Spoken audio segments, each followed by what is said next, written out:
my formation is very classical, you know. So when you got a scientific formation, and my graduation was very classic, and you came through the savage, and you take soil in Brazil, all of your scientific methodology explodes, you know. Hmm. So you Hmm. need to reinvent yourself there. So Yeah, that's the way I use my art to reinvent myself every day, you know, great. every So you day. studied I'm going to your first study was in I brought Madrid then, as a scientist then. Was that Madrid? yeah, Yeah. yeah, Madrid. Is that your Yeah. Then hometown, I came. Then Joan? Was that your yeah, yeah, hometown? yeah. Right now, you're right now. I'm You're in there Madrid as right now. well.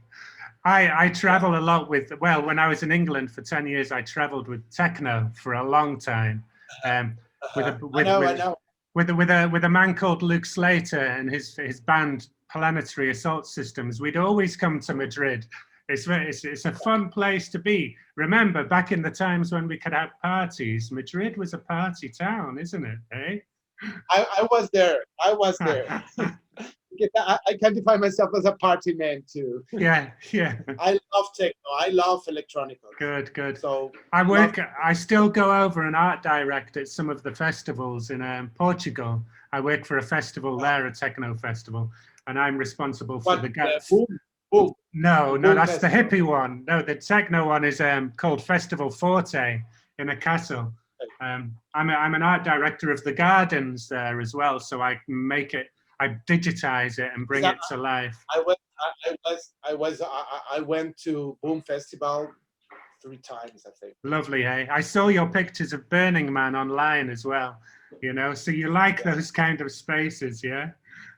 Good. yeah, yeah. Yeah. Because I really love electronic music, so there's no problem with the space. I never took drugs. I don't use drugs, so it's only about music and the environment. You know, it's like Yeah. a complete experience. You know. Yeah, good. We should maybe bring you into one of those Portuguese festivals in the future. We could do something in the Fantastic, gardens together, fantastic. Joan. We could do Invite something me. I'm going to together. be there. Yeah, Certainly, good, I'm going to be there. good, Going to good. be there. We're getting a So few I don't know if we're going. students. We're getting a few students in now, but we'll Yeah, give them a few more minutes. Joan, you're welcome to talk in Portuguese if you want. You know, talk in whichever language you fancy. I better.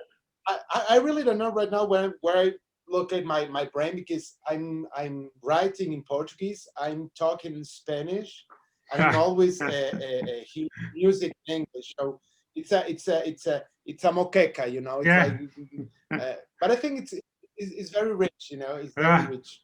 So my let's say hello to your students. great. I think we must we can We can wait start. 5 minutes to Yeah, begin. we can. So moqueca is my favorite dish, Joan. The moqueca. I know. Yeah.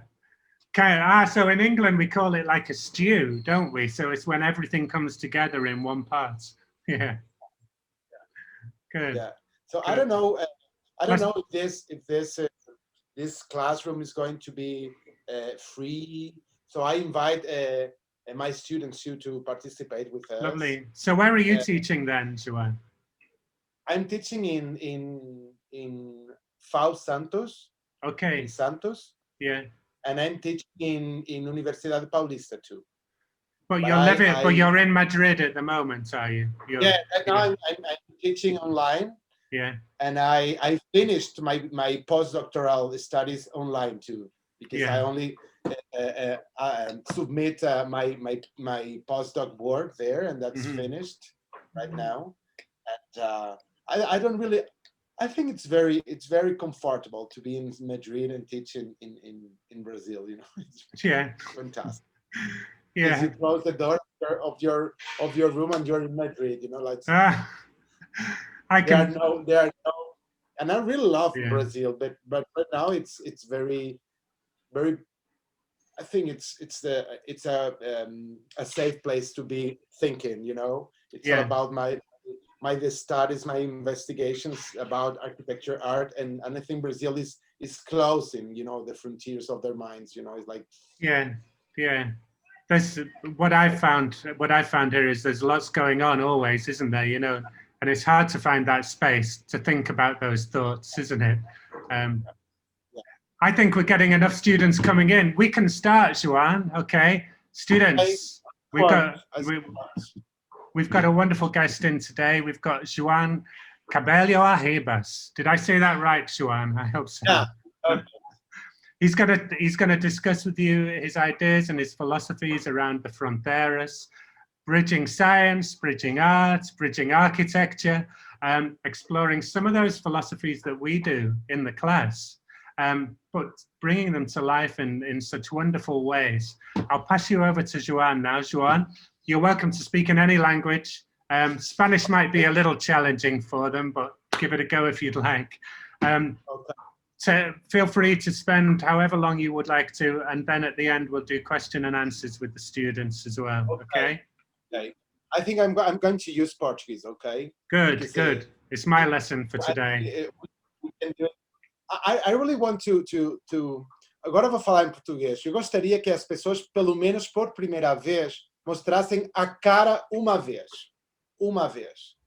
Porque é muito chato andar a falar contra nomes de pessoas que não conhecemos.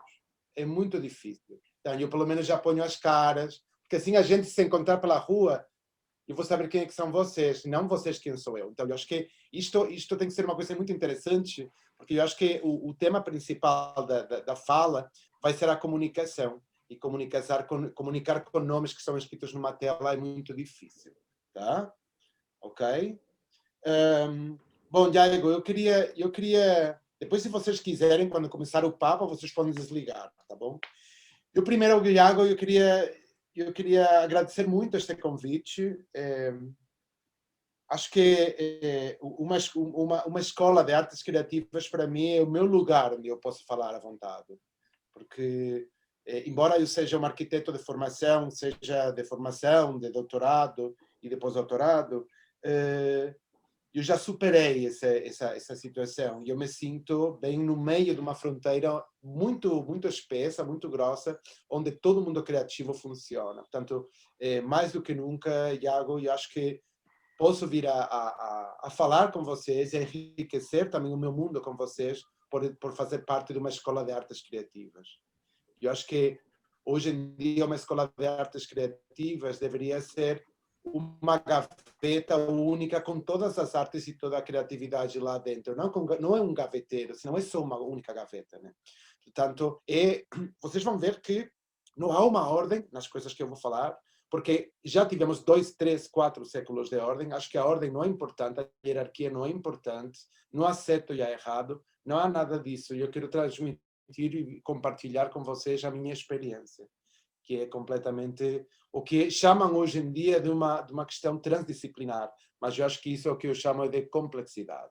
Tá? A transdisciplinaridade, eu acho que ela responde à complexidade com mais complexidade, e aí onde a criatividade pode entrar. Tá? Outra das palavras que eu gostaria de enfatizar, de insistir, a palavra invenção. Acho que os criativos somos importantíssimos hoje em dia, porque precisamos inventar de novo tudo.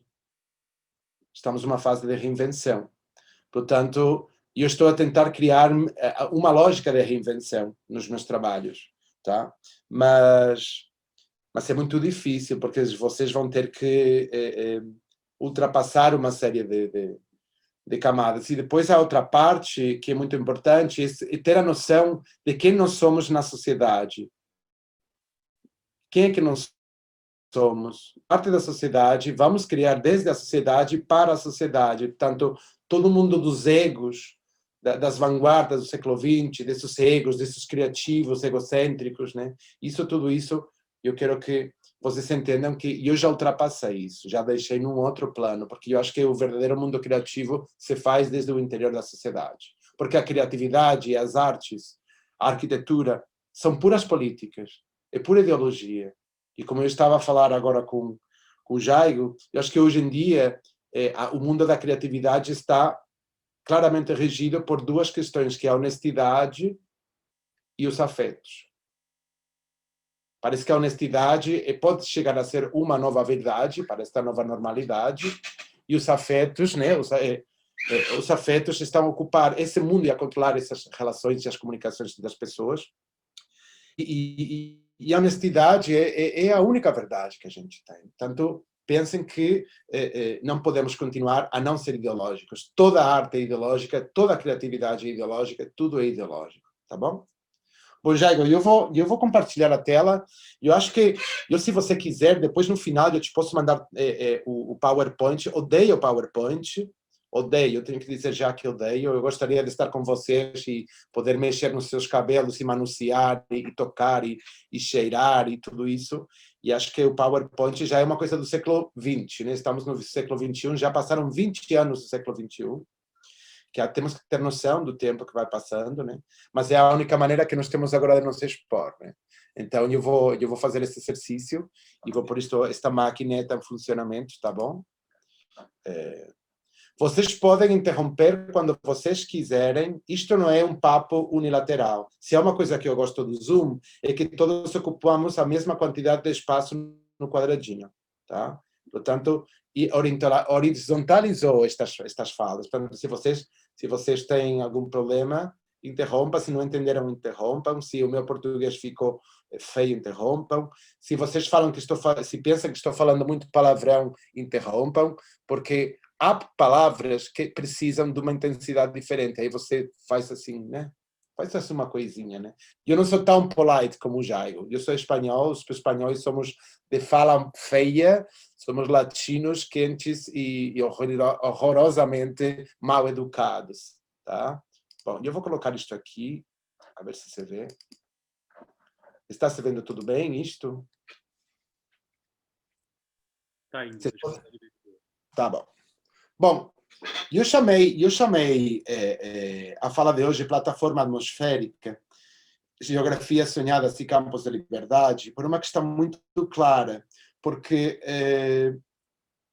a plataforma é o lugar no mundo em que nós ocupamos como pessoas, mas fazemos parte de uma atmosfera, que é aquela que nós respiramos, com uns condicionantes diferentes. Pode ser cultural, pode ser meteorológica, pode ser social, econômica, política. Portanto, o que eu quero que vocês vejam, que eu vou mostrar para vocês, é que ao longo de vários anos, a plataforma pode mudar. Nós somos pessoas que podem evoluir ou podem alterar as suas plataformas, não só por uma questão geográfica, senão também por uma questão mental.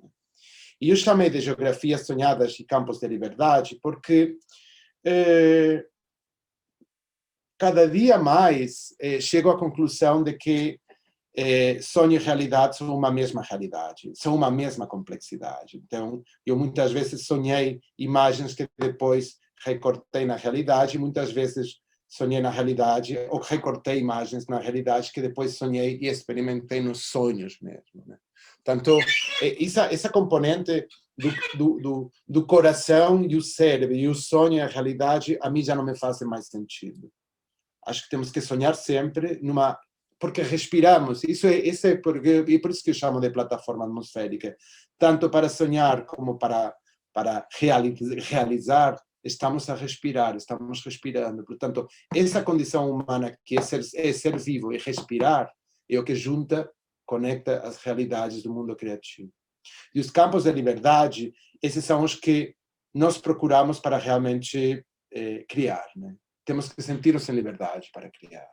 Então, isso é conseguir nos desfazer de todas as penas, né?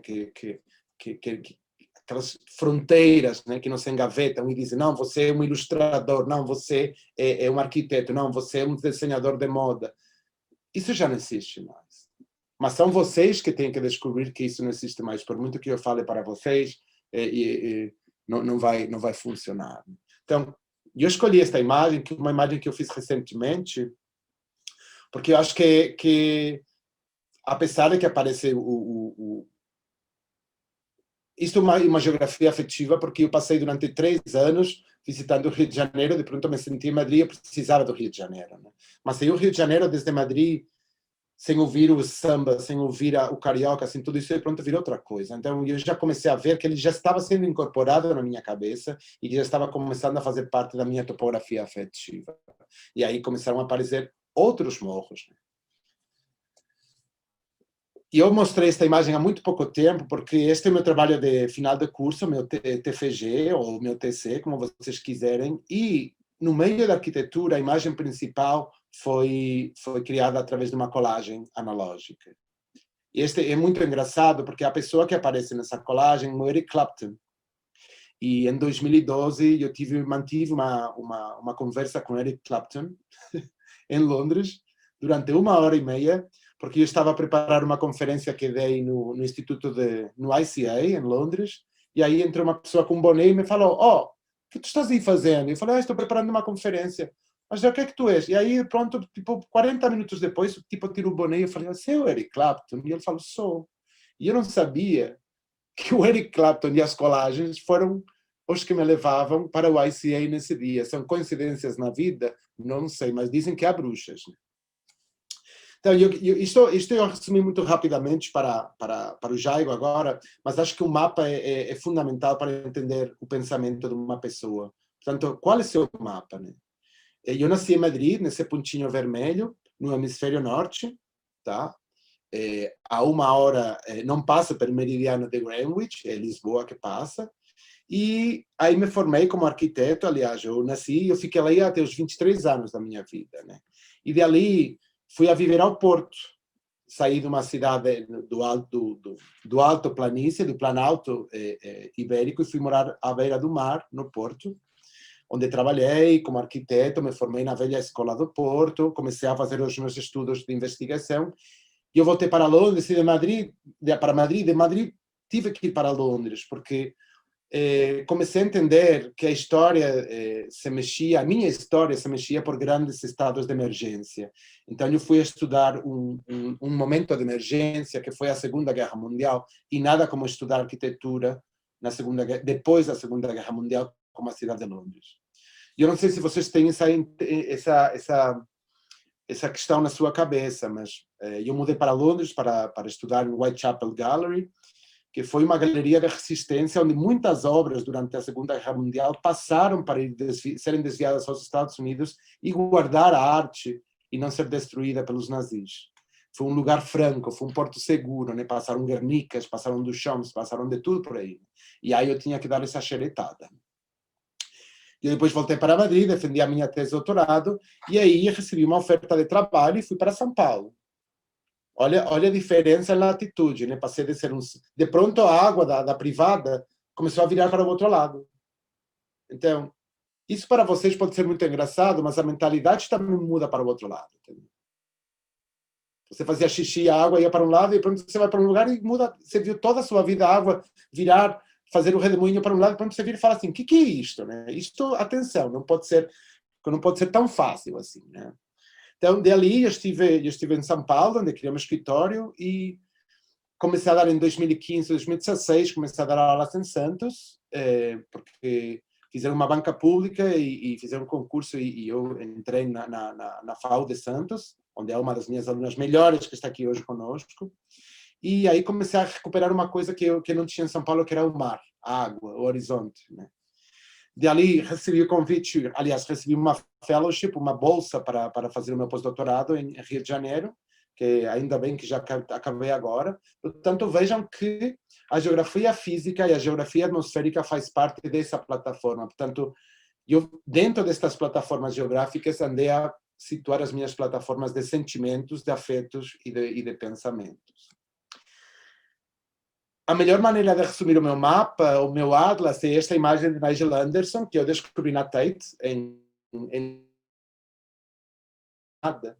Mas este é um mapa de um fotógrafo ecologista que bombardeou, trabalhou, aliás, foi um piloto de bombas durante a Segunda Guerra Mundial, e quando ele teve que fazer o seu atlas de reconstrução, fez uma colagem com pedaços de topografias sentidas enquanto ele bombardeava o território inimigo. Então aparece esta coisa estranha, né? Então, eu digo porque eu não sei se isto é a melhor maneira de representar o presente, né? Um atlas bizarro, né? Onde não se podem separar bem as coisas.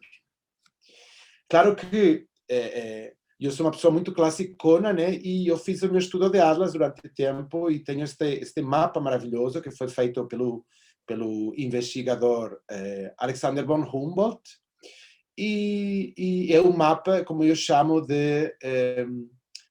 um mapa sobre vulcanos em erupção, né? E eu acho que vocês têm que localizar, como criativos, qual é o seu mapa onde os vulcões entram em ação, né? Aí vocês vão começar a reconhecer, né? Porque muitas vezes precisamos afastar-nos deles, mas sempre voltamos a eles também, né? Isso é uma ideia que eu tenho muito clara, que é que nós somos recortes. Isto em inglês, eu poderia dizer we are cuts or we are fragments. Mas em português se diz nós somos recortes. Por quê? Porque o ser humano é um coletor de imagens. Nós somos, a nossa genealogia, a nossa história, ela está feita por imagens. E é muito bonito poder entender que podemos recortar imagens e montar a nossa própria narrativa. Porque uma coisa é o que a vida é, o que a sua vida é, e outra é qual é o livro sobre a sua vida que você quer escrever. Portanto, cada vez mais, o mundo criativo está mais junto, e eu acho que a criatividade tem muito mais a ver com quais são as narrativas que vocês querem construir. A arte não é mais do que pura narrativa hoje em dia. Então, quando eu cheguei a São Paulo e me topei com o mundo tropical, né? O primeiro que me interessou foi a natureza. Depois foram as pessoas, mas o primeiro foi a natureza. E rapidamente comecei a viajar para o Jardim Botânico do Rio de Janeiro, porque eu sou um cientista. Se eu não sou cientista, pelo menos tenho espírito cientista e gosto de manusear livro e ver, que gosto da prática e da teoria, que isso eu acho que é uma coisa super importante para vocês. Vocês nunca vão passar uma fase ou um ciclo como criativos se não estudam. Mas estudar um livro não é uma coisa careta, atenção. O livro que vocês quiserem, vocês aprendem com um livro de culinária, vocês aprendem com um livro de costura, vocês aprendem com um livro de química, vocês aprendem a organizar a sua própria geografia para assim depois poder localizar a sua plataforma. Tá? Esta imagem, isso sou eu há 2 semanas, antes de cortar o cabelo, mas o que eu quero contar com esta imagem é que nós não somos o que vemos, senão nós somos o que observamos. Observar é um ato de conhecimento simultâneo daquilo que nós vemos e daquilo que nós entendemos e projetamos o que vemos. Ver já não é contemplativo mais. Observar é um ato crítico. Portanto, eu coloco aqui os meus óculos e observo o que eu quero. Portanto, qualquer processo criativo começa por um processo de observação, ou seja, uma atitude crítica. Tá? Este diagrama eu recuperei depois de muitos anos de estudo, e é um diagrama que é o que eu chamo dessas plataformas atmosféricas. Né?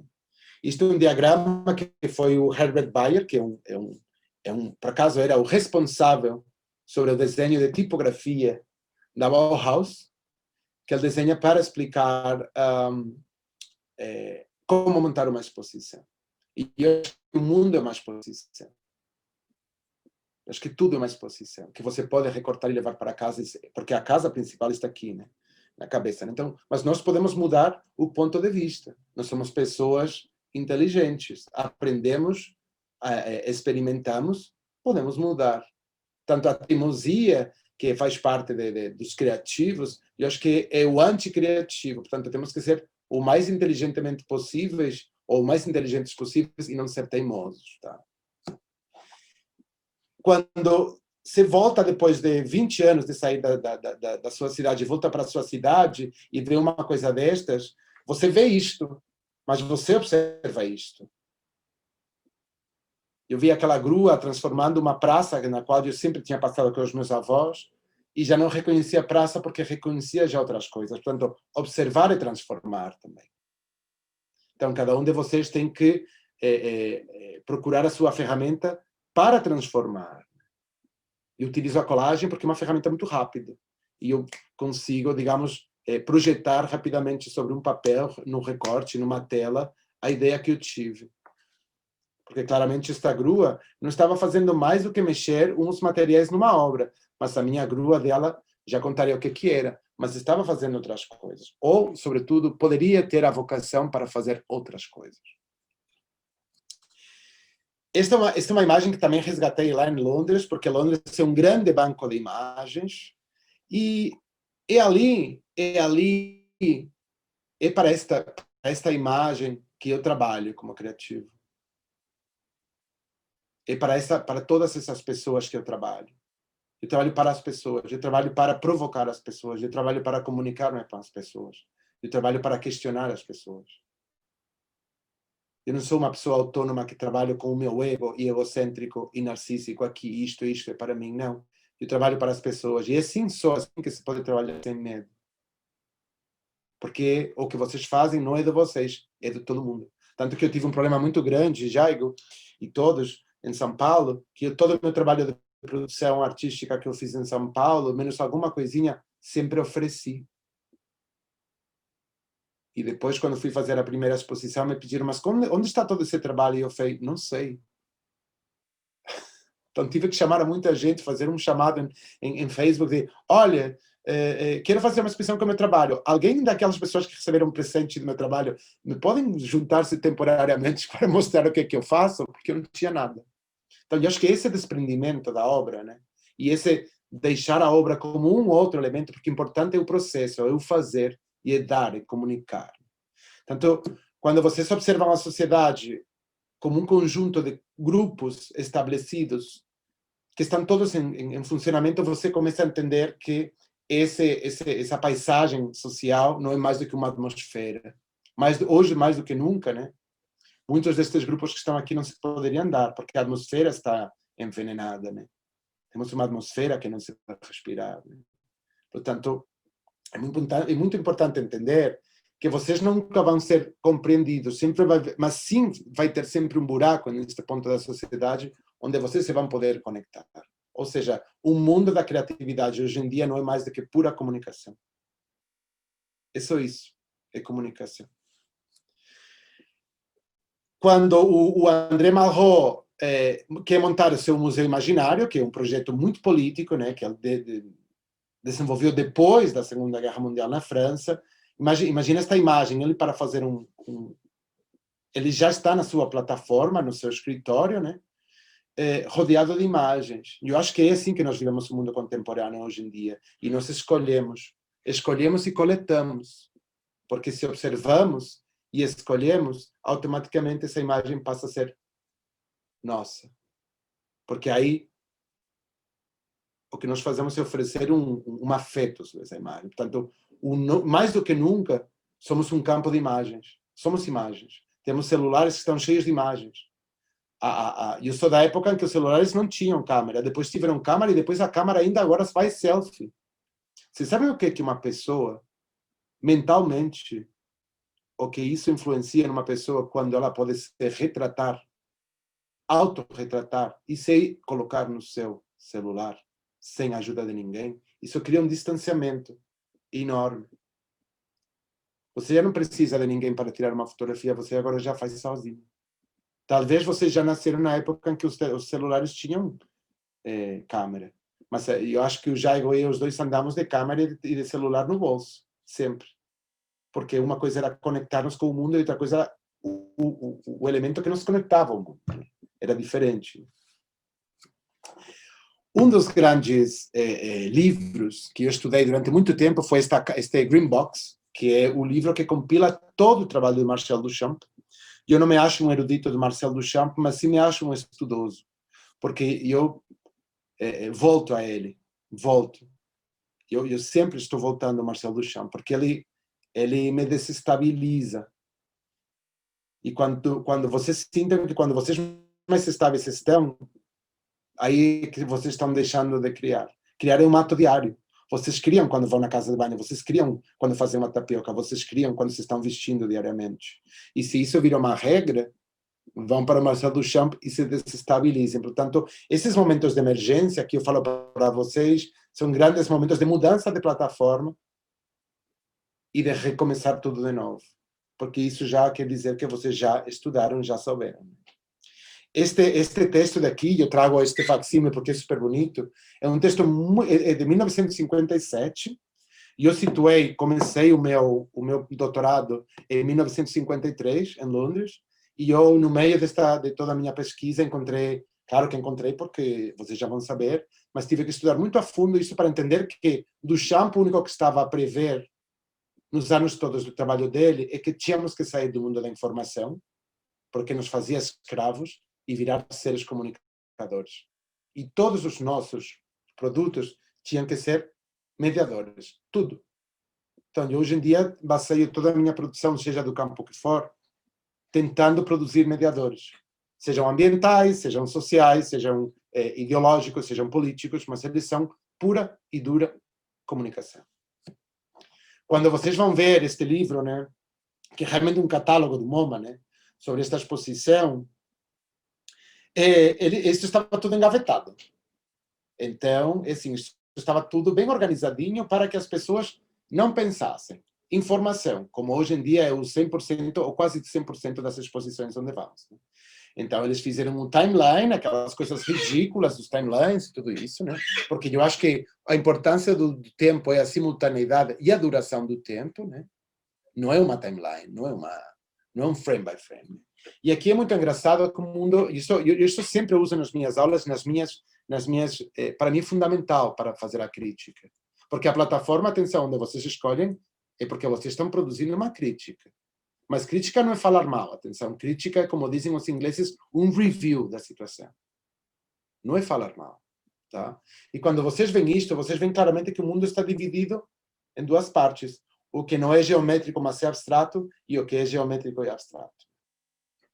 E eu, como arquiteto moderno, que eu queria ser, né, eu sempre levei toda a parte que vinha do cubismo, do suprematismo, da Bauhaus, mas todo o outro mundo estava ali meio escuro, não é? Quiseram. Então, a minha tese de doutorado, o que fez foi realmente dizer que a arquitetura moderna rejeitou o surrealismo, os sonhos, os oníricos, os dadaísmos, tudo isso, o mundo abstrato não geométrico, por quê? Porque era compreendido por todo mundo. Porque todo mundo sonha. E ninguém sonha em plano. Todo mundo sonha tridimensionalmente. Eu não sei se vocês pensaram nisso alguma vez, mas os sonhos são tridimensionais. Não somos egípcios, não mudamos egípcios. Portanto, há uma série há uma expressão inglesa que chama The Ivory Tower was opened. E aqui a torre do conhecimento se abriu definitivamente. E eu quis abrir esse conhecimento. A minha tese de doutorado foi muito rejeitada pelos arquitetos, foi muito bem aceita pelos artistas, porque eles já sabiam disso. Também eu sabia que esta foi uma colagem que eu fiz para o meu ex-marido, quando fizemos 4 anos de casamento, e eu falei para ele que o nosso amor nós tinha que conservar e que nós tínhamos que preservar de alguma maneira porque o ambiente era tóxico. E eu não sabia que 4 anos depois íamos ter que viver assim. Parecia uma espécie de visão, que isto ia acontecer. Mas nós estamos num ambiente tropical, onde todos os dias estavam explodindo coisas, mas nós tínhamos que nos proteger, na nossa própria máscara, mas a nossa máscara estava junta. E é engraçado que esta imagem foi chamada e resgatada por algumas publicações para retratar o mundo de hoje. Mas o mundo não é assim. Não é o amor que nos protege de tudo. Não é a honestidade e os afetos que nos faz estas coisas. Essa emergência que eu quero dizer para vocês não é só uma emergência minha de intranquilidade e de inquietação. Foi uma emergência que eu acho que tanto o Jaigo como eu vivemos como filhos da pós-guerra. A minha avó sempre me falou que ela tinha vivido a Primeira Guerra Mundial, a Segunda Guerra Mundial, a Guerra Civil Espanhola, e ela sabia o que era viver com emergências. Nós somos filhos da pós-guerra, da Segunda Guerra Mundial, netos da Segunda Guerra Mundial. Eu sou filho de uma... aliás, eu nasci na ditadura espanhola, eu sou filho de uma situação da pós-ditadura, e, portanto, há uma questão muito clara, que as coisas têm que ser ditas. Goste ou não goste. Da melhor maneira, mais respeituosa, e da maneira mais clara, e da maneira mais polite. E eu acho que isso os ingleses arrasam, porque eles te mandam a merda da maneira mais educada do mundo. E temos muito que aprender. Com um chá, eles te convidam, não é, Jaigo? Elas são umas pessoas bem educadas e te dizem, não, querido, não queremos isso. Isso não é assim. Então, como eu era muito bruto, né? Eu me liguei com arte bruto, né? Eu me fui ligar com os brutos. Porque bruto não quer dizer que não tenha habilidade. Bruto é uma coisa por polir. Eu falo, olha, eu vou me polir na Inglaterra, e eu acho que vou me polir lá e vou estar bem. Então, eu cheguei à Inglaterra diretamente apaixonado por uma série de pessoas. Claro que eu resgatei as primeiras coisas, né? Isto é uma coisa de criativos. Eu mostrei isso para vocês porque é uma ilustração e porque é um criativo a trabalhar. E isto são os refúgios antibombardeio que se vendiam e que se davam também, em muitos casos, em Londres durante a Segunda Guerra Mundial. Isso parece um manual da IKEA. Eu não sei se vocês conhecem a IKEA, mas a IKEA é uma espécie de toque-estoque. Mas tem uma coisa de do-it-yourself bem forte, que eu acho que esse é o gap da IKEA. Mas isto é um dia de entregas. Isto é a Amazon entregando refúgios antibombas em Londres. E depois as pessoas felizes. Isto é uma ironia, né? Isto é completamente irônico, né? As pessoas compram, montam, e eles se refugiam, mas é das bombas. Né? Então, assim, vejam também como é que o mundo da ilustração, o mundo da arte, tenta também suavizar um pouco esta situação, né? Suavizar. Né? E esta imagem é muito bonita, parece que vão fazer um piquenique. Né? Ah, estamos aqui na família com piquenique, né? Mas estão se refugiando de bombas. Né? Claro que quando eu vou para Londres, eu fui claramente focado na figura destas 4 pessoas, que é o Peter Schmidtson, que é esta pessoa que está aqui na frente, é a Alison, que é aquela mulher cujo marido é o Peter, porque ela realmente o marido é o Peter da Alison, aquela pessoa que está lá ao fundo, que é um tipo de Edimburgo, que se chama Eduardo Paolozzi, e depois sempre contem com o espectador e o fotógrafo, que é o Nigel Anderson. Portanto, temos 4 pessoas aqui.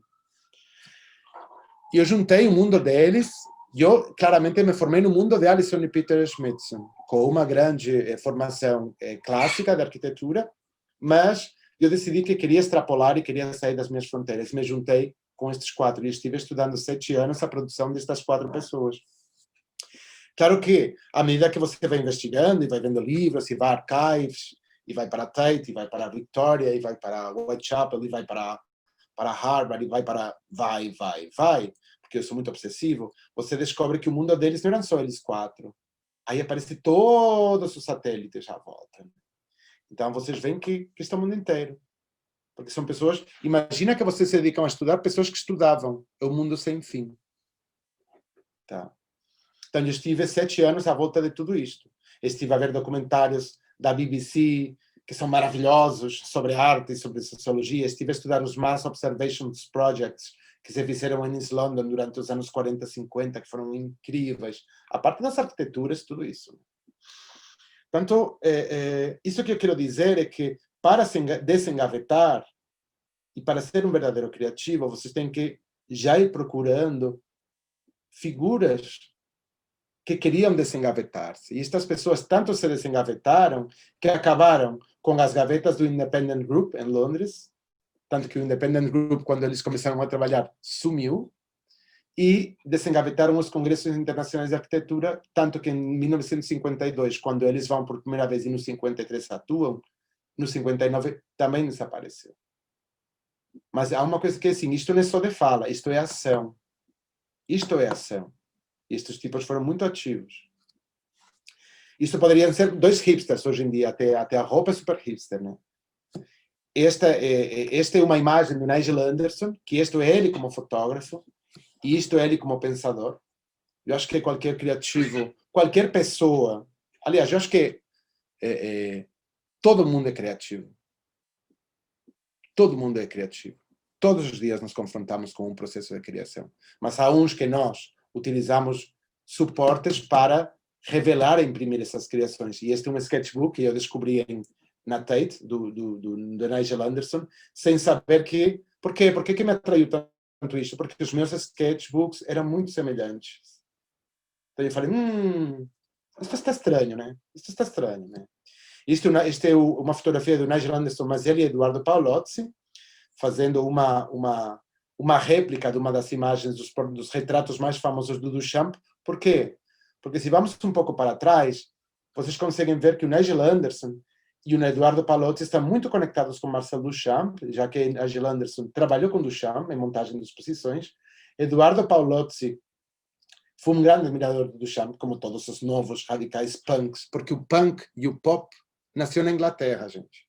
O pop não é americano, não é norte-americano. O pop é inglês. É inglês, é britânico. Então, o Dubuffet, o Eduardo Palozzi foi a Paris para trabalhar com o Dubuffet, o Nigel Anderson trabalhou com o Duchamp, Alison e Peter Schmidt estiveram em contato com Le Corbusier, foram trabalhando e estudando toda a Bauhaus. Portanto, isto são os puta de uns críticos da situação que eles viveram. Portanto, a sua produção, desculpem, vocês são muito novos, têm muita energia, tem que ser uma puta crítica do que vocês veem. Vocês não podem papar tudo o que vocês recebem. Isso é uma coisa que é muito difícil. Mas vou dizer muito, mas atenção, não é falar mal, é criticar e passar pela peneira, dizer, ui, vamos ver isto, analisas, observas, interpretas, dizer, ui, tá bom, ok. E vocês ficam com isto.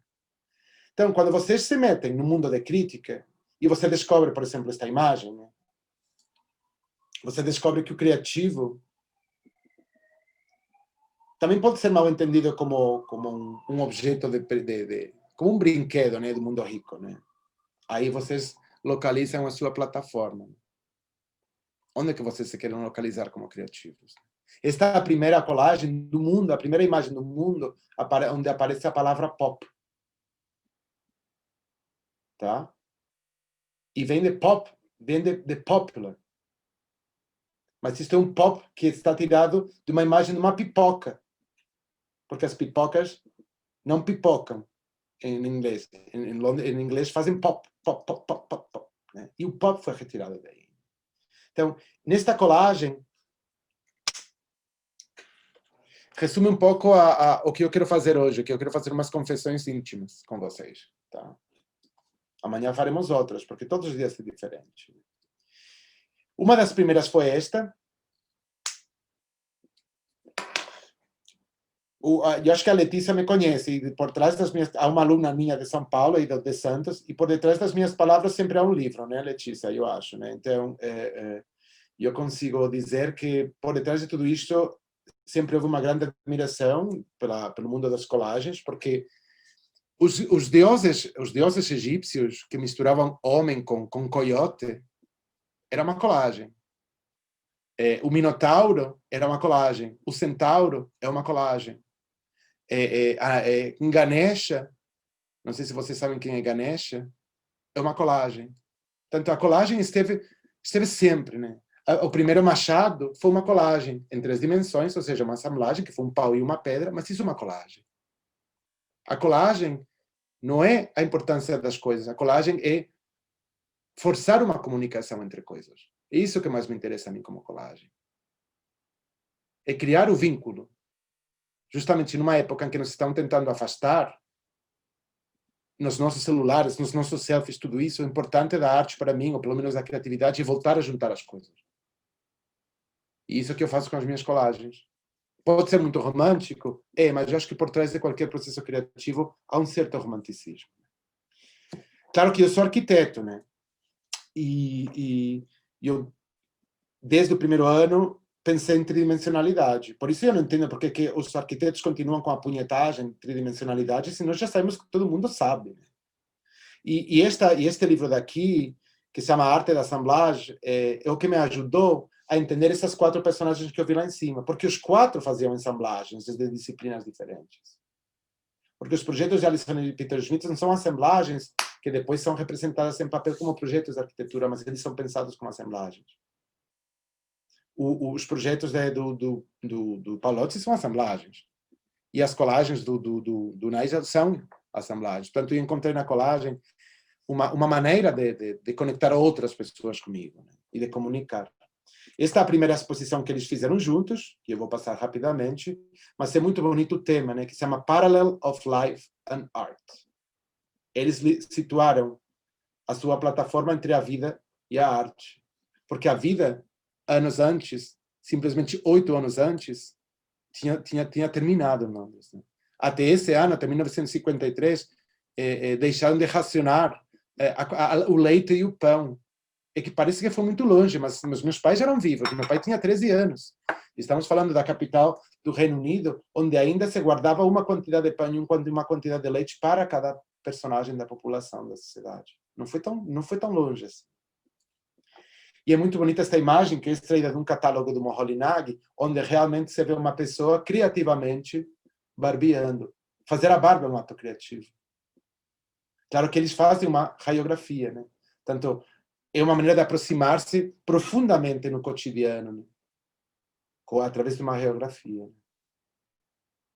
Claro que depois a montagem deles é completamente multidisciplinar, transdisciplinar. O mundo complexo é feito através de recortes extraídos de diferentes campos e trazem esta imagem desta complexidade e desta totalidade numa imagem só e no espaço. Isto poderia ser um sonho de qualquer de nós. São imagens lindas. Bom, se há alguma coisa que eu me posso aplicar, é que eu sou conhecido no mundo, e isso eu posso dizer, não sou J-Lo, nem sou Anitta, nem nada disso. Tá? Eu não sou uma pessoa famosa, mas eu sou conhecido como o reconstrutor de This is Tomorrow, que foi uma exposição que aconteceu na Whitechapel em 1956. Eu fui lá, fui ao acervo, peguei tudo e reconstruí a exposição. E é por isso que me chamam de tantos lugares. E as pessoas pensam que eu sou artista, né? E eu falo assim, não, artista não sou, eu não sei o que eu sou, portanto, não se preocupem, mas eles pensam que isto só poderia ter sido reconstruído por um artista. Mas eu naquela época tinha uma formação de arquiteto, né?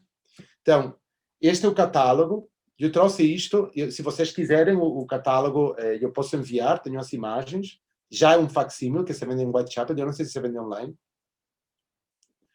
Mas é um catálogo lindo de Moher. Este é o verdadeiro, este é o original que eu peguei no archive.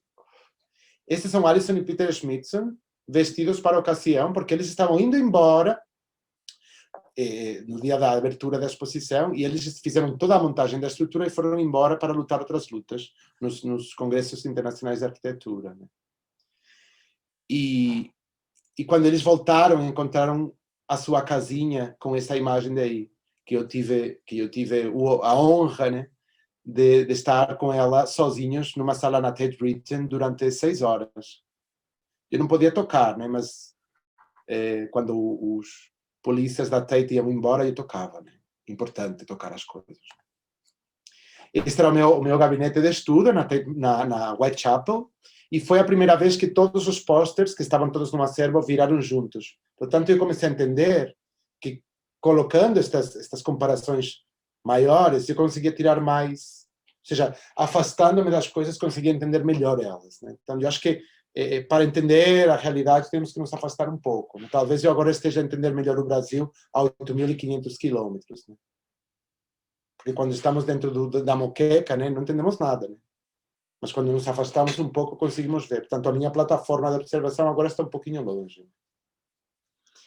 Esta imagem daqui, que era uma imagem que eu, como arquiteto, já conhecia, eu tive a honra de conhecer o Richard Hamilton e de expor com Richard Hamilton em Whitechapel. Ele morreu pouco tempo depois. Mas esta imagem era uma verdadeira provocação para os arquitetos. Né? E há um estudioso, um cientista maravilhoso inglês que se chama John Paul Stoner, que ele analisou e eu, se vocês quiserem, depois posso mandar o artigo dele, onde aparece este texto dele, porque ele foi a todas as revistas e localizou de onde que foram extraídas todas as imagens desta colagem, que é uma puta de uma trabalheira. Né? Que depois isto virou um pôster, né? Isso era uma imagem do Richard Hamilton, depois virou o pôster da exposição, né? Que eu acho que estava aqui, né? Estava aqui do lado esquerdo, né? Esta imagem que parece um cotidiano de 4 pessoas também vira um pôster, né? Dos meus, estes são os meus, né? Que eu chamo que é o Group 6, né? E o catálogo é um catálogo ilustrado lindo da Moher. Olhem essas ilustrações, né? Este é de um tipo que se chama Edward Wright, que é um designer fabuloso. E isso era muito bonito porque vocês podem imaginar que quando você ia passando as folhas aparecia este jogo de cores e de palavras. Né? Portanto, interessante que vocês pensem. Então, depois você passava isso e aparecia aqui já o planinho da exposição, que isso já é outra discussão. Mas claro que eu fui até Whitechapel, descobri este plano da eletricidade, da elétrica e da iluminação, e este plano dos bombeiros, e finalmente, com isso, reconstruí a minha planta à escala, tudo bonitinho, e depois reconstruí, através de uma colagem, a exposição. Esta imagem é a que mais me pedem para livros de história da arte. É por esta tonteria que a mim o povo me conhece. E vocês podem imaginar que eu me diverti para fazer isto. É muito rigorosa, porque a criatividade tem que ser rigorosa, pelo menos para mim. Tá? Então, eu estive 7 anos estudando essa instalação que está aí. E estive estudando da maneira mais criativa, tanto que hoje em dia, eu acho que a minha metodologia de análise cientista é criativa, porque eu produzo objetos, depois, na medida que eu analiso e observo, eu produzo novas obras. Mas não deixam de estar atreladas a uma realidade que eu estou estudando. Então, eu pus todos os meus mecanismos, entre aspas, criativos, para me afundar na realidade. E eu acho que qualquer criativo como vocês consegue fazer isso. Eu fiz estudos de frame by frame, através de colagens. Isso poderia ser um frame by frame que faz o Final Cut, hoje em dia, mas eu fiz todo um percurso ativo, né? Mas eu sou analógico, portanto, eu faço muito insisto nisso. Eu nasci em 73, tive que aprender muitas coisas quando não existiam softwares, e hoje em dia adoro a técnica, adoro a tecnologia, mas onde eu me vejo é tocando as coisas, né? Então eu fiz estes frame by frames, que não são mais do que estudos, né? Mas que engraçado que já houve pessoas que quiseram comprar isto como obra de arte. Eu falei, não, isso não é uma obra de arte, isso são desenhos meus para entender a realidade, né? Este daqui, por exemplo, foi um estudo de objetos, que eu isolei os objetos e criei, ou digamos que isolei o mundo dos objetos que mora à nossa volta, porque se vocês veem, vocês estão rodeados de objetos. E eles vivem pensados por criativos, foram todos pensados, os objetos sempre foram pensados. Até os próprios objetos naturais tiveram um processo de pensamento natural. E eles nos rodeiam, e eles têm uma vida própria. Aí, claro que eu me centrei nesta cabeça, com a qual eu tive uma fé durante umas 6 horas, e analisei peça a peça, como é que ela tinha sido construída. E reconheci as peças. E como bom cientista, depois organizei todas as peças. E fui interpretar. Observei, analisei, vi de onde que tinha sido tirado cada uma das peças e analisei a mensagem, porque a complexidade é isso. Você pega o motor de um carro, desmonta o motor, estuda cada peça e depois volta a montar o carro. Mas você aprendeu na observação, na desmontagem e voltar a montar de novo. Claro que num processo criativo você sempre mete uma peça melhor, né? Ou uma peça diferente, para ir melhorando o motor, né? Senão sempre estaríamos com o motor da Ford, né? O mesmo aconteceu com esta outra colagem que esteve ali em Patrick Pavilion, em This is Tomorrow, que eu vi isto daqui e eu falei, não, peraí, isso está cheio de coisas. Localizei cada imagem e depois eu consegui ver como havia umas imagens que vinham do mundo morto, de qualquer tipo, de qualquer origem natural, e depois havia uma imagem de regeneração, né? Que era justamente todos os seres vivos. Portanto, o que nos estavam querendo dizer é que a água, né, que era este pond, né, que era este estanque, né, era o lugar da regeneração. E aí me toquei a importância da água hoje em dia, né? E isso daqui é uma imagem comparativa, onde tudo faz parte do meu... A minha plataforma, neste caso, estava lá no meio, mas eu estava a observar tudo que estava à volta. Né? Então, eu acho que é muito importante a ideia do mapa, né, nos pensamentos contemporâneos. Né? E é engraçado que, muitos anos depois, me pediram para fazer um projeto para o museu em São Paulo, o Museu da Imagem e do Som, com o qual eu colaborei durante quase 8 anos, e quando me pediram para levar ideias, eu levei o meu caderno, levei as minhas colagens, eram só cadernos. E é engraçado que eu já coloquei as imagens que eu tinha, o meu recorte que eu tinha tirado da minha pesquisa e fez parte do meu caderno. E aí eu comecei a mostrar, através das imagens, desses esboços, o que eu queria para aquela exposição.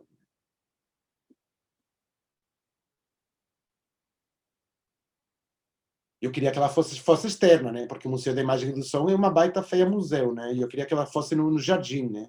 Que tinha com o MUBI, né? Então eu queria que fosse uma instalação externa, né? Tanto que tinha situações à noite, né? Eu já via que aí podia virar uma boate, né? Porque naquela época também, eu não sei se vocês pegaram essa época, mas o MIS fazia umas grandes festas eletrônicas, né? Então eu queria dar um ambiente para essas eletrônicas, né? E por primeira vez apareceu uma coisa que se chama Visual Machine. E este para mim foi um ponto de partida há já 8 anos, em que eu comecei a pensar em máquinas de comunicação, mas aí mudou completamente a minha visão. Eu já sabia que os ready-mades do Duchamp eram máquinas de comunicação, mas eu descobri os meus, através das exposições. Esta primeira exposição que eu fiz em São Paulo, fomos convidados, a Manu e eu, a Manuela Eichner e eu, fomos convidados para fazer esta exposição, e eu, como arquiteto, retratei através das colagens estas paisagens domésticas. Tudo aqui, nada foi desenhado, é tudo montado. Isso virou a metodologia de projeto no meu escritório. Hoje em dia, nós montamos projetos de arquitetura através de colagens. O desenho vem depois, como representação para uma execução, mas todo mundo das ideias, e nós colamos isto através de um intercâmbio de figurinhas com os nossos clientes. Portanto, eles são felizes, porque é uma participação, é comparticipativo. Né? Então, poder pensar em salas, a partir de salas, né? Ou poder pensar em espaços e ambientes e nestas atmosferas, através de outras atmosferas. Por que eu vou tentar explicar o que eu estou tentando ver na minha cabeça ao meu cliente, se ele me pode dar uma imagem do que ele quer e eu lhe posso dar outra para trocar figurinha? Portanto, até no processo de concepção de um elemento ou de uma criação, a comunicação é fundamental, porque vocês não vivem isolados. Estas foram as primeiras imagens que eu apresentei na Monstera Deliciosa. A Monstera Deliciosa é o nome científico da costela de Adão. Porque eu já tinha tatuado, já tinha feito 3 teses na minha cabeça, 3 punhetagens sobre a botânica e a costela de Adão, né? Que é a mulher, né? A Monstera Deliciosa não é mais do que a mulher, né? Simbolicamente. Né? E eu recuperei todo o pop dos anos 50 e fiz o meu primeiro exercício de pop collage, baseado no que eu tinha aprendido com o Eduardo e com Nigel Anderson. E surgiram estas imagens, que são bem básicas, assim, bem claras, mas elas eram todas recortadas. Né? E o que é engraçado é que tivemos a oportunidade de que essas imagens, através de uma colaboração, virassem roupa. Elas, com uma colaboração com a PhD Galeria, que era um projeto que foi desenvolvido em São Paulo entre 2014 e 2019, a nossa arte virou colagem, virou roupa. Então, você via pela rua e você via pessoas vestidas com as suas imagens. Era uma coisa fantástica. Claro que aí houve um momento de desestabilização, porque de pronto eu comecei a ver que o povo gostava do que eu fazia. E eu, como sou muito inseguro, que eu acho que um bom criativo tem que ter muita insegurança. Aliás, eu acho que qualquer pessoa criativa é muito inseguro, e por isso eu acho que todos os seres humanos somos inseguros, né? Porque não há pessoas que sejam mais seguras ou menos seguras, somos inseguros sempre. Isso faz parte da nossa vida, né? Eu resgatei a minha raiz de novo cientista, fui a estudar uma enciclopédia gráfica de Diderot e d'Alembert, que foi a primeira enciclopédia ilustrada. Eu acho que vocês, como escola de artes ou como escola onde se trabalha a ilustração, têm que conhecer a enciclopédia de Diderot e d'Alembert. E eu fui ver todas estas máquinas que eu estava vendo e comecei a montar as minhas. E estas foram as primeiras aproximações. Havia de tudo, né? Havia de tudo nestas máquinas. Havia telescópios, havia pedras para moagem de milho, havia até anatomia humana havia, né? Havia casas, havia de tudo. Então eu montei isto em 2015, assim, para entenderem, para tentar. Havia até uma cadeira de rodas com guarda-sol, né? Que era uma coisa super moderna naquela época, né? Mas eu quis entender qual era a minha plataforma nesse momento. Foi há 5 anos atrás. Né? Então, nesse momento, isso é uma coisa muito importante, que o que eu vou mostrar, o que eu quero mostrar para vocês é que a plataforma onde você está nesse momento é simultânea a tudo o que vocês estão fazendo. Tanto o que vocês estão criando. Nós não criamos como vivemos, nós vivemos como criamos. São 2 coisas muito diferentes. E eu, nesse momento, estava nesta plataforma e caiu este projeto nas nossas mãos no escritório, que eu tinha e tenho no escritório de arquitetura. E quando o cliente nos pede para fazer o jardim para ele, eu lhe mandei estas imagens. Né? Este é o Muro de Berlim, quando foi construído as primeiras bases do Muro de Berlim. porque era um terreno entre muros, e eu lhe mandei esta imagem daqui para ele, né? Porque eu não sei porquê, mas eu acho que os brasileiros vivem de milagres, estão sempre esperando um milagre, né? Então, quando o cliente me pediu que eu fizesse um jardim num antigo parque de estacionamento lá em Acunhagawa, lá em Pinheiros, eu falei, você está esperando um milagre, né? Que eu faça aqui alguma coisa, né? Mas o milagre era ali, né? Aí está o Mercado de Pinheiros, aqui no meio, não sei se vocês veem, e ali está o Largo da Batata, né? Aquela coisa inóspita. Mas era ali no meio, né? E era isto, né? Quando te dizem, ai, vamos ver o terreno, te dizem, faz um jardim aqui, você fala assim, caceta, você está esperando um milagre. Aí eu mandei esta foto para ele me mandou esta foto do terreno, eu mandei, olha, eu estou vendo o seu projeto assim. E ele falou, quero. E eu falei, fodeu. Porque o que é isto, né? O que é isto, né? Eu sei que o tipo entrou no papo e falou, olha, eu quero isso, né? Mas aí começamos todos a trabalhar no escritório, começamos a desenhar, plantinhas de arquiteto, outras que não eram, e lançamos a primeira ideia nesse terreno assim grande e lançamos isto daqui. E eram todos os objetos que nós pensávamos que podiam criar esta atmosfera neste jardim, que formavam parte de um sistema maior que era completamente autossuficiente, de água, de elétrica, de esgoto, tudo, né? Portanto, as nossas maquinárias passaram a ser compostas por objetos que faziam que o sistema funcionasse autossuficiente e coerente com a atmosfera de São Paulo, né? Nós controlávamos a umidade, controlávamos o lixo, controlávamos o esgoto e devolvíamos a água que a Sabesp nos oferecia limpa. Tanto não íamos manchar a cidade de São Paulo. Aí fizemos estas coisas super cômicas, né? Que eu adoro essas maquetes. Na mesma época que eu estou fazendo essas máquinas, entramos num outro concurso, mas pouco antes tinha sido convidado a fazer uma provocação a São Paulo. E eu falei, não, São Paulo não é só São Paulo é metropolitano e é uma área enorme, né? E eu fiz esta colagem como a nova bandeira para o governo de São Paulo. Né? Porque a bandeira é muito dura, né? Mas eu entendi aquelas riscas, né? Com uma espécie de pentagrama, onde se poderia começar a projetar, né? Uma nova sinfonia natural, né? E aí montei isto aqui e depois virou o símbolo de muitas campanhas, assim. Na mesma época, quando estávamos fazendo a Casa da Sustentabilidade, esse projeto ali, fiz este projeto que se chama The Foundation, que eu fiz através de um estudo de Paul Stezaker, que é um fotógrafo norte-americano. Fiz um estudo de 10 pessoas para as quais eu queria dar este retrato, e porque eu entendia que dentro deles poderia florescer um pensamento ecológico.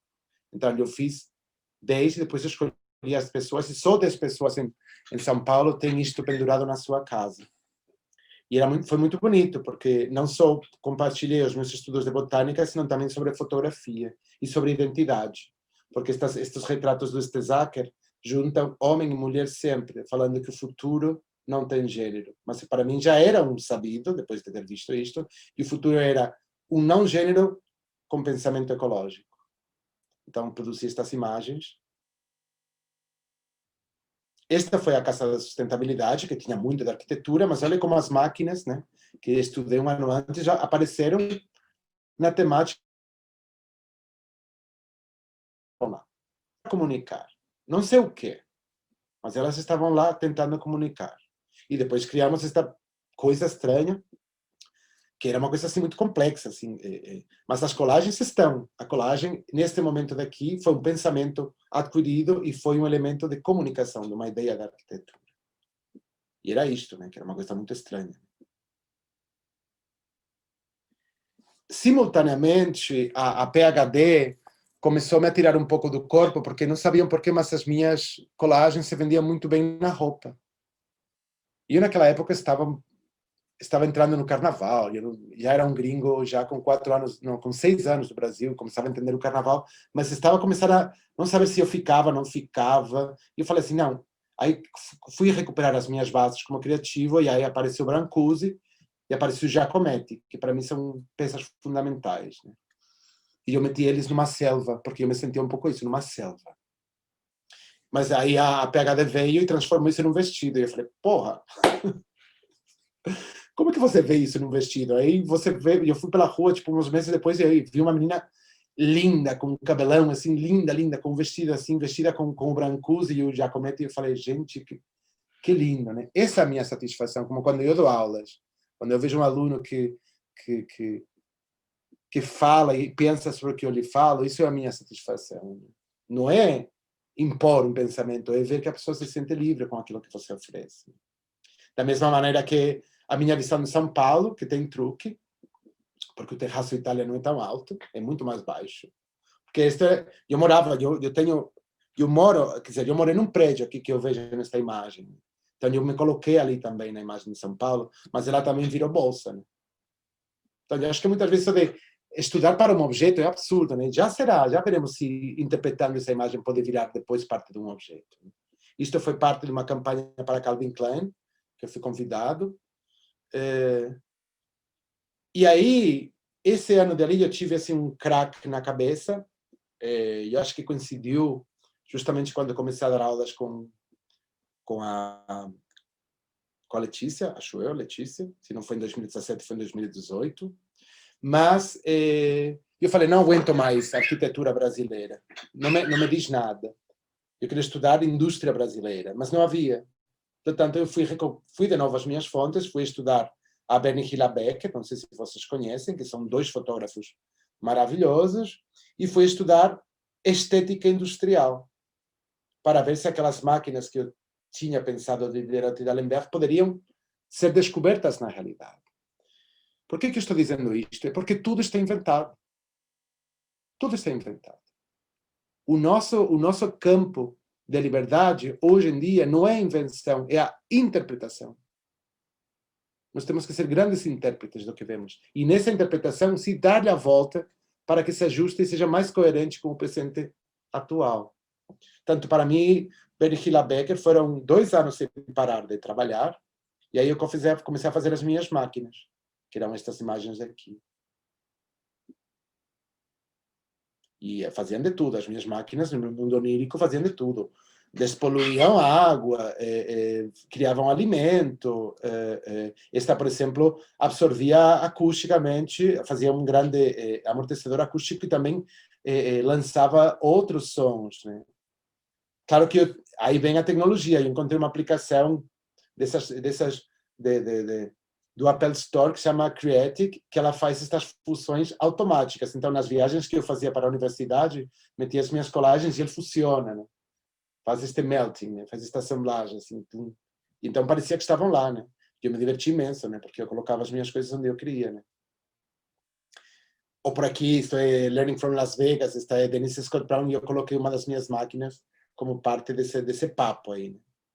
Claro que quando se coloca o ser humano no meio e a natureza de verdadeira, aí muda tudo, né? Aí a complexidade, pum, volta a saltar. Né? Então, quando você está num ambiente como é São Paulo ou Brasil, onde há um rei, que é o Oscar Niemeyer, que é um manifesto da arquitetura brasileira, e você não concorda, porque eu não concordo, como é que você subsiste? Né? Você começa a pirar e começa a criticar de uma maneira... Sempre a crítica tem que ser propositiva, não pode ser destrutiva. Né? Então, nós aproveitamos este projeto da nova sede do IAB em Brasília para criticar o modernismo, esse modernismo obsoleto brasileiro. Né? Então, eu fui ao IMS, né, ao Instituto Moreira Salles, no Rio de Janeiro, fui ver estas imagens, e estas, né, e começamos a trabalhar sobre elas. Porque a arquitetura de Niemeyer, ou o próprio modernismo brasileiro, cortava, podava a natureza. Dizia, até aqui é natural, até aqui é artificial. Quando, como falávamos agora o Jaigo e eu, o grave problema do brasileiro é que sempre quis someter a natureza, quando a natureza é muito mais forte. A natureza não é controlável.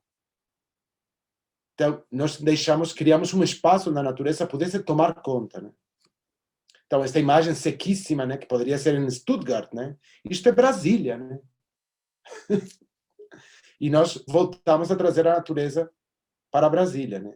Então, vejam como a arquitetura brasileira desconhece, né, como este elemento que está aqui ao lado, né, que era um projeto que estava em construção, não quer dialogar com a natureza. E nesse momento a nossa plataforma, o único que procurava era comunicar-se com ela, né? E nós fizemos, através desta colagem, um novo discurso natural para Brasília. Tanto que lá no interior, nós apresentamos, só nos permitiam apresentar uma folha, né? Era isso daqui. Dizer que uma folha de um projeto de arquitetura é uma pura ilustração, atenção, né? Que a arquitetura também tem que aprender a comunicar em desenho, né? E em texto, e temos as nossas fontes, mas isto sim que poderia ser no Brasil. Fizemos um levantamento do cerrado, do que poderia dar certo, do que não poderia dar certo. E aí começamos a brincar com os símbolos do concreto, e começamos a brincar com os símbolos do Niemeyer, das formas, mas eram outras coisas. Da mesma maneira que um ano depois fizemos este concurso, que era na grande expansão de Brasília. Ninguém fala de Brasília deste lugar, só se fala do plano piloto, né? E isto é a grande favela de Brasília. Nós fomos até a Ceilândia e criamos isto daqui, que era uma fábrica, porque já estamos claramente dizendo que se falta tudo no Brasil, e nós sabemos disso, tudo tem que ser pensado numa escala grande, como o Brasil é. E tem que ser pensado sempre desde um ponto de vista industrial. Portanto, nós fomos muito ambiciosos, em vez de resolver um quadradinho que seria o nosso trabalho, nós já pensamos num sistema de fábricas socioculturais, que era o tema do concurso. E claro que a colagem sempre serviu como um meio de comunicação. Tanto para explicar a nossa arquitetura, como para explicar, pelo menos, o Brasil que nós sonhávamos. Né? Sempre. Sempre. Tanto que aqui é muito engraçado, isso é um pouco como trabalhamos no escritório. Tem uma parte muito técnica de um lado, né, e muito tecnológica, e do outro lado tem uma parte muito gráfica, muito comunicadora, e ao mesmo tempo eu acho que é a mais humana. Né? Não se sabe como, mas sempre estamos pensando as coisas. E nesse ano terminamos, foi quando entrou o Bolsonaro. Aliás, o Bolsonaro não entrou com uma pistola e falou aqui, eu vou ser muito claro, o Bolsonaro foi eleito pelo povo, né? Então essa pessoa está ali porque foi eleita pelo povo, foi resultado de um ato democrático. E eu acho que isso vai servir para refletir durante os próximos 30 anos da vida do brasileiro. Portanto, eu nesse momento pensava muito da identidade política, mas também pensava muito na identidade ecológica do Brasil. E é engraçado que nesse momento a Copagás, que é uma companhia de gás que está em São Paulo, não sei se vocês conhecem, me convidaram a fazer a campanha de Natal. E este foi o pôster, e foi o cartaz, e foi tudo que acompanhou a campanha de Natal da Copagás. Né? Que fica muito feliz, porque os miúdos estão olhando para as pessoas dizendo que mundo é que vocês nos estão deixando, né? Vocês são todos uns cretinos, né? Tanto ir para a Lua, não se vê de nada ir ver o planeta desde a Lua, porque estão destruindo exatamente igual. Portanto, eu fiz uma... E, claro que a ilustração tem um mundo perverso que é a imagem subliminar, né? Que é essa leitura dupla, né?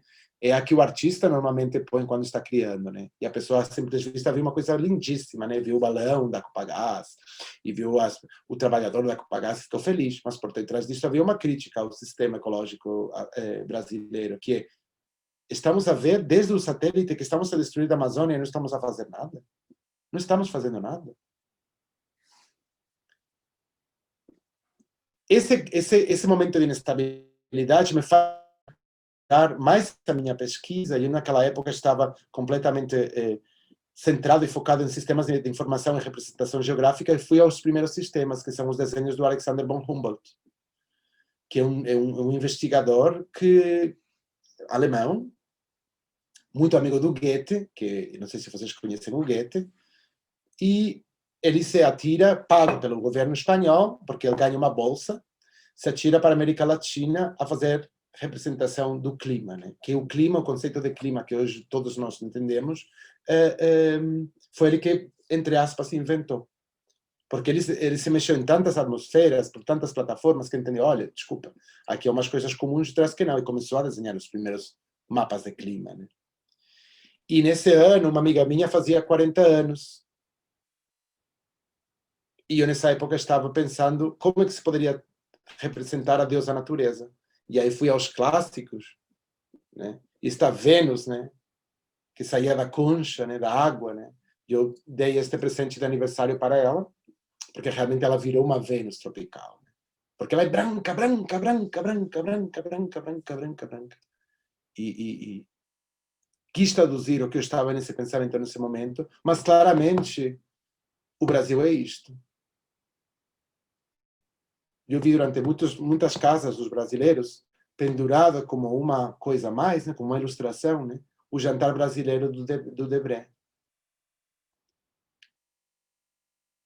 Isto é uma provocação, né?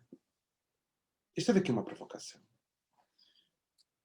Quando eu estava naquela época estudando Rugendas, que é esta pessoa daqui, que isso é um jantar brasileiro para mim, o que me interessa. Este não me interessa. Este é pós-colonial. Antes do Brasil ser Brasil, era outra coisa, que era isto. Era um diálogo, uma comunicação coerente com a natureza. Os animais morriam e as pessoas matavam como parte do ecossistema. Aqui não. Como que vocês se localizam como brasileiros? Não sei, mas eu não quero este daqui. Eu quero este daqui. Ou pelo menos eu como gringo me interessei mais por aquele. E nessa época o SESC me convidou para fazer duas obras no SESC Belenzinho, e eu fiz este painel de 6 metros por 2,5, onde se via toda a cidade do jantar brasileiro do Debré e toda a outra cidade, que é onde estavam as pessoas dialogando com a natureza. Ainda, né?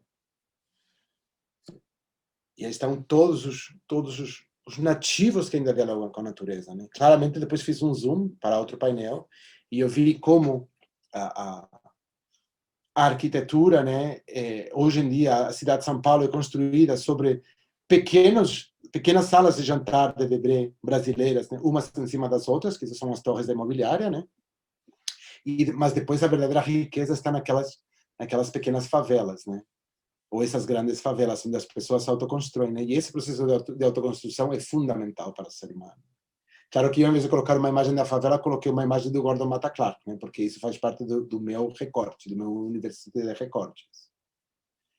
E aí, este foi o cartaz, o Christmas, né? O postal de Natal que eu enviei para todos os meus amigos nesse ano, porque acreditei que podia ser possível.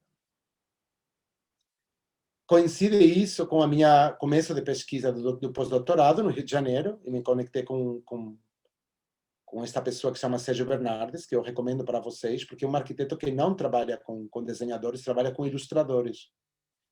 E o acervo de ilustrações dele são incríveis. Esta pessoa daqui, olha a maneira de apresentar um projeto. Isso foi feito, ele trabalhava com um ilustrador sempre, que era o que digamos que fazia a psicografia dos seus pensamentos como arquiteto. Olha o Rio de Janeiro, que coisa linda. Isso é uma folha para manchete, desenhada por um ilustrador. Que depois virou isto, né? Sempre com o balão, né? Que já isso seria outra aula. Mas era este balão vermelho que ele apresentou justamente o ano em que eu localizei a minha tese de doutorado. Aí eu encontrei a conexão e continuei estudando, né? E eu falei, aqui há um filão, aqui eu consigo estudar. Porque ele desenhou o pavilhão há 2 anos de ser construído Brasília, com todo aquele concretaço e toda aquela coisa, né? Formal, né? Careta, né? Careta que pertencia ao mundo geométrico abstrato. Este tipo faz isto que é o mais parecido sei lá, com um pavilhão de funk. Dos funkeiros do querosene, né? Isto era funkeiro, isto era Brasil, né? Claro que este livro foi o que eu sempre utilizei para analisar. Eu me meti a analisar durante 3 anos este pavilhão. Esses são os planos originais. E eu comecei a desenhar por cima, né? A montar o meu material para análise. E aí comecei a desenhar já e viajei. Então, também no processo analítico de estudo científico, esta é uma foto que tirei do Cartier-Bresson, que ninguém no Brasil, nem o próprio Memória Bernardes sabia que o Cartier-Bresson tinha feito uma imagem do pavilhão do Brasil, que era esta coisa fantástica, né? Que ninguém conhece. Mas ninguém conhece não porque não se conhece, senão porque o Brasil guarda esta informação bem guardada para que vocês não conheçam e continuem na produção criativa dos mestres. É verdade, não se conhece, não se conhece. Há pessoas que conhecem, mas há muitas pessoas que não. Eu tive que descobrir a muito brasileiro que isto era Brasil. Muitos brasileiros não conhecem. Isto é uma coisa maravilhosa. Estava o Burle Marx, estava tudo ali. Este projeto ganhou o prêmio ao melhor pavilhão internacional desta Expo Universal. E o brasileiro nunca reconheceu isto, porque Brasília vinha abafar, né? Isso foi uma coisa maravilhosa, né? Esta imagem eu recuperei do acervo de Bruxelas, que esta imagem, por exemplo, nunca foi publicada no Brasil. Eu vou publicar, espero eu, com a minha tese de pós-doutorado. E aí eu comecei meu processo criativo de análise. Maquetes, desenhos, ilustrações, cortes e colagens, claro. A colagem como boa maneira de comunicar. Né? E colagens de pensamentos. Esse mapa que eu fiz no doutorado, eu acho que a Letícia conhece bem esta imagem, porque ela também utilizou. Mas aqui eu passava de 20 imagens, passei a 130 imagens. Porque a complexidade que eu tenho agora é maior. Claro que depois, para entender um pouco onde eu estava morando, criei este projeto daqui, porque já estávamos começando a fazer um projeto de pesquisa sobre favelas aquáticas, e eu falei, o Brasil só poderá ser salvo se a sociedade que mora na favela fosse realmente inserida na sociedade e entendida como parte dela, não como matéria-prima e mão de obra barata. Então eu fiz este tríptico, que são 3, este é o último. Não, este é o segundo, que a minha mãe tem em cima da cama dela, e eu acho uma coisa tenebrosa, né? Porque ela não sabe, mas ela vê tudo muito bonito, mas ela não sabe que isto é uma reflexão sobre o Brasil e sobre a canalhada do que é manter uma classe pobre trabalhando para uma classe rica. Mas ela gosta muito, é colorido e tal, mas por trás, a minha mãe também não é tonta, né? E aí eu comecei a fazer os meus inventos. E esses são os meus inventos para eu entender as coisas e poder explicar o que eu estava pensando. Né? Fiz muitos inventos para explicar inventos. Né? E fiz muitos desenhos, ilustrei bem. Aí, quando tudo estava organizado, me cruzo com este livro, que é um filósofo que eu recomendo para qualquer criativo, que é Lewis Mumford. E Lewis Mumford tem um primeiro livro que se chama História das Utopias, e tem esse livro maravilhoso que se chama O Mito da Máquina. Porque está-nos a dizer que o iPhone 12 é melhor que o iPhone 11, é melhor que o 7, é melhor que o 4, e nos meteram que a tecnologia é onde temos que investir. Gente, o melhor invento do ser humano não é tecnológico, nem é nada, é a comunicação. O ser humano demorou anos, milênios, para poder dizer eu te amo. Esse é o maior invento do ser humano. Não é uma máquina, um celular. É a comunicação, é a linguagem. Portanto, pensem bem nisso quando vocês estejam criando. Não é na imagem ou a linguagem da sua mensagem, é a mensagem em si mesma. É essa mediação que vocês estão fazendo. E aí foi engraçado que neste crack que eu tive, fui chamado pela loja dos óculos para fazer a campanha de todas as lojas e fiz esta imagem de São Paulo. Engraçado que ainda não tinha Covid, já tinha aí o homem falando, vocês estão vendo que tudo isso tem uma espécie de genealogia, né? Tem umas heranças, as coisas se misturam. Isso já não sei se é a campanha da Calvin Klein misturado com o que eu fiz para o meu marido, misturado com os meus estudos de botânica, sei lá. Eu não quero analisar isso, que eu sei que isto esteve em não sei quantas mil lojas em todo o Brasil, né? Acompanhando uma loja de óculos nos shoppings. Este foi um trabalho que me pediu o Teatro Municipal do Porto este ano, em pleno confinamento. O Porto é a segunda cidade de Portugal, não sei se vocês conhecem o Porto, e é uma cidade que é granito. E eu achei tão austera, tão árida, né? E tem um jardim botânico no meio, então eu pensei, sonhei que o jardim botânico tinha explodido e tudo virava tropical. Claro que eu também estava chamando a atenção à mudança climática, né? Porque hoje em dia você vê imagens de caras na Finlândia com uma costela de Adão que tomou o espaço. Fala assim, como assim, gente? Se na Finlândia passam por menos 30 graus. E aí fiz estas imagens agora, produzi isto agora para eles. E no meio disso, aparece esta chamada para fazer um trabalho do Instituto de Biociência em Madrid, e eu claramente, o meu trabalho de biociência, apresentei isto daqui. Claro que ele não foi escolhido, né? Eu soube pouco tempo atrás, mas claramente eu queria estudar biosistemáticas para introduzir isso na arquitetura, né? Para fazer elas mais comunicadoras com o meio ambiente. No meio de tudo isto, me chamam da Prefeitura de São Paulo agora, né? E me pedem para fazer um projeto para o Natal de 2020. E o Natal de 2020, o Natal é uma produção, é um produto, é uma criação, não existe. Não existe. É uma tradição criada, como quase todas. E todo mundo faz orações para a árvore de Natal, que está no Ibirapuera, a árvore de Natal do Shopping Higienópolis, a árvore de Natal. E a árvore de Natal é uma árvore que é uma representação do hemisfério norte, da colonização. Nada tem a ver essa árvore de Natal com a natureza brasileira. E o Papai Noel nunca cruzou o Atlântico. E os Reis Magos também nunca cruzaram o Atlântico. E é ali que eu localizo este projeto. Eles amaram, depois já nos mandaram uma carta a dizer que tinham amado o projeto, mas que não tinham dinheiro. Mas eu fiz uma crítica à árvore de Natal brasileira, que não podia ser do hemisfério norte, né? Então, esses foram os pontos que nos pediram para localizar as árvores de Natal, e eu fiz uma árvore de Natal que era brasileira. Então, aí está o DNA da favela, que é a autoconstrução da estrutura com a caixa d'água e a natureza povoando. Então, eu trouxe pedaços de favela em forma de árvores de Natal para o centro de São Paulo. Então, nós fizemos estas imagens que acompanhavam a memória construtiva e explicativa e justificativa da proposta. Então, nós queríamos que estruturas povoassem o centro de São Paulo, jogando água, trazendo mais, trazendo a árvore de Natal verdadeira brasileira, que é a Mata Atlântica, né? E nós entramos nesta daqui, que foi a que mais estudamos, né? Este é o pátio do colégio, que vocês devem todos conhecer. Então, era uma instalação artística vinda da arquitetura, da ecologia, não se sabe de onde, mas ela queria estar lá, né? E nós estudamos, através de uma representação ecológica, desta ecologia, desta atmosfera, né? Através de uma colagem, mas o processo construtivo é a ensamblagem.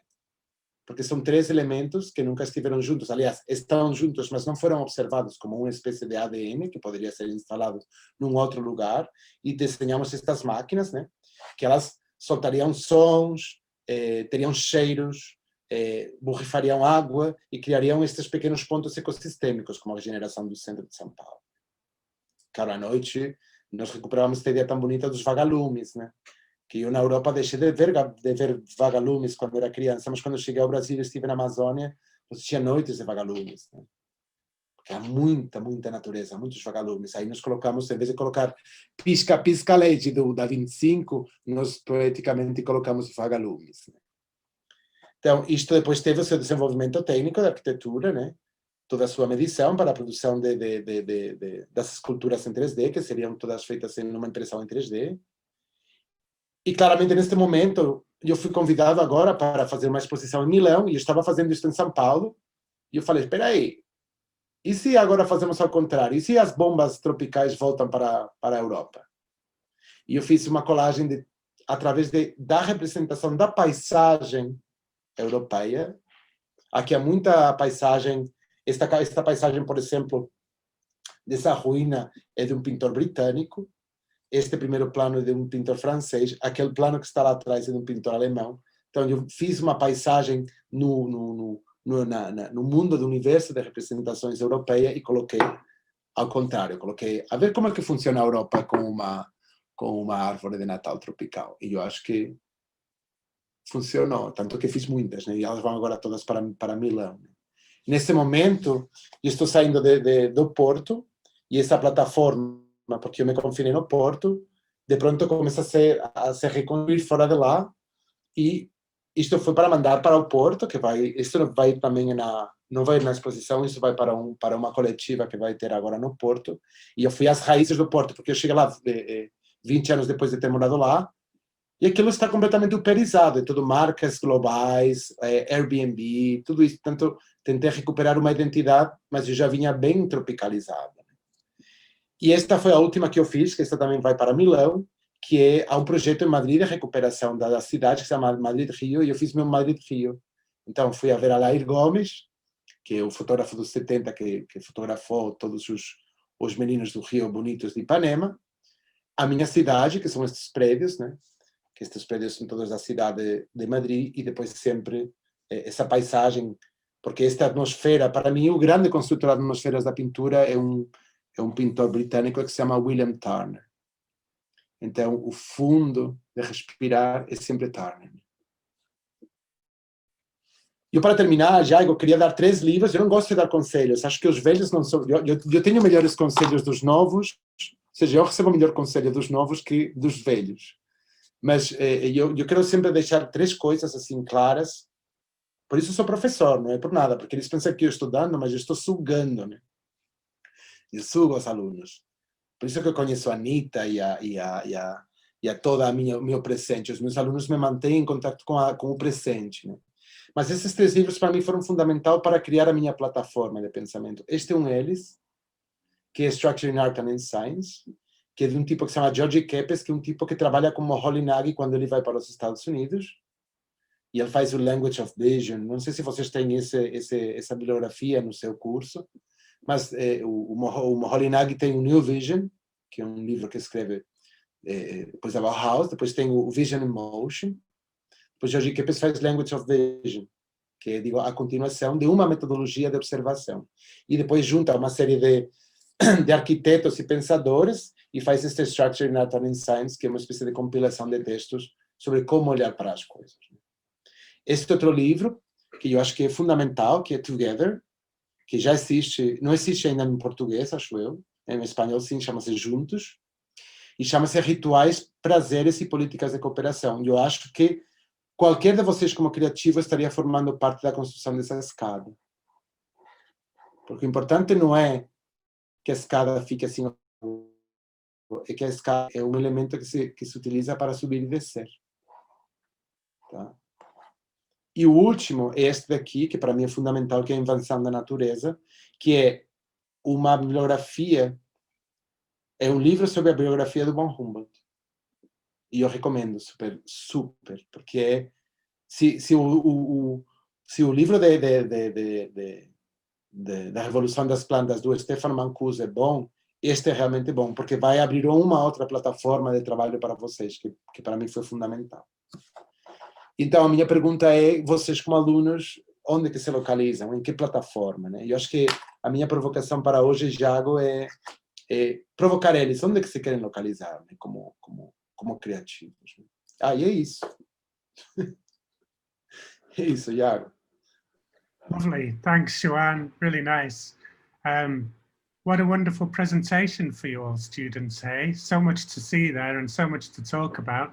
Who's got any questions for Joanne whilst we've got him with us? Este momento sempre que ficam calados, né? Sempre. Né? Mas Oi, Oi. Não, eu ia falar que isso aqui eu não tinha visto que o microfone estava desativado uma hora. Mas uma parte que você estava comentando, que eu ia falar sobre a natureza, né? Que você disse de criar, no caso principalmente de Brasília, né? De criar esse limite entre a natureza acaba aqui e a construção acaba aqui. Também tem essa questão da domesticidade, né? Você vê o pessoal, sei lá, eu mesma tenho isso, um vaso com uma samambaia, sendo que ela naturalmente ela já cresceria, até mesmo aqui em casa, em rachaduras, ela já começa a tomar conta. Então é interessante da gente ver esse poder que a natureza tem, como você tinha mencionado.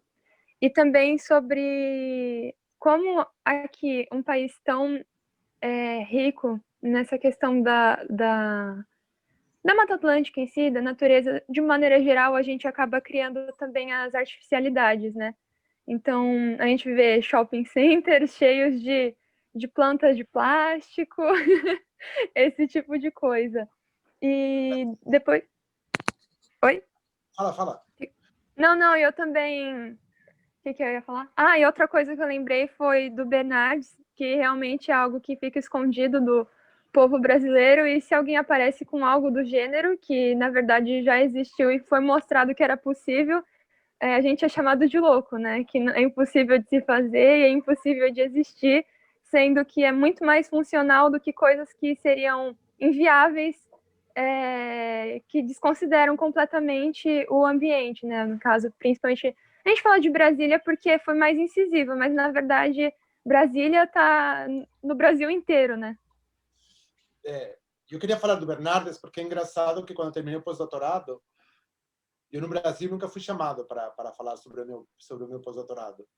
mas foi terminar a primeira fase do pós-doutorado e todos os meus desenhos, toda a minha pesquisa foi apresentada numa galeria de arquitetura e arte em Lisboa, né? Então, como é que se silenciam as coisas, né? E isso é uma coisa que o Brasil tem, né? Silencia.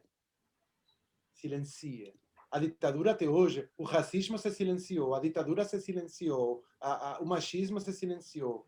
E como tem muito samba e tem um carnaval uma vez por ano, você pode viver com esse silêncio. E eu acho que o mundo da arte é justamente... Ele esteve abafado há pouco tempo, né? Quando houve aquela polêmica do MAM, por exemplo, daquele tipo que estava fazendo a sua performance e uma menina foi tocá-lo, né? Porque era o tio dela. Não era mais do que o tio dela. Por muito que o tipo estivesse pelado, era o tio dela. Ela menina não via um homem pelado, via seu tio. Então, assim, a representação e a ilustração e a vida, a visualidade é muito forte como para silenciar, e ninguém silencia a arte. Por isso eu dizia que o mundo criativo tem uma ideologia por trás. Tem uma ideologia. E é uma coisa que pelas quais eu optei por ser uma pessoa transfronteiriça, realmente entre fronteiras políticas, porque eu também tentei ser silenciado várias vezes no Brasil. E aí optei por talvez ir contar as minhas coisas em uns outros lugares. E é engraçado que eu no Brasil nunca fui também chamado para publicar em revistas científicas e foi chegar à Europa e já escrevi em duas. Portanto, como é que vocês como alunos, onde é que vocês vão localizar a sua plataforma de militância como criativos?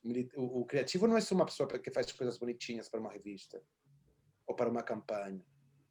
Sempre é uma militância por trás. O punk é um fenômeno que vem foi inventado pelo pop. O punk é a parte mais estética, digamos, e mais radical, porque tem uma estética que ele afunda, que vem do pop.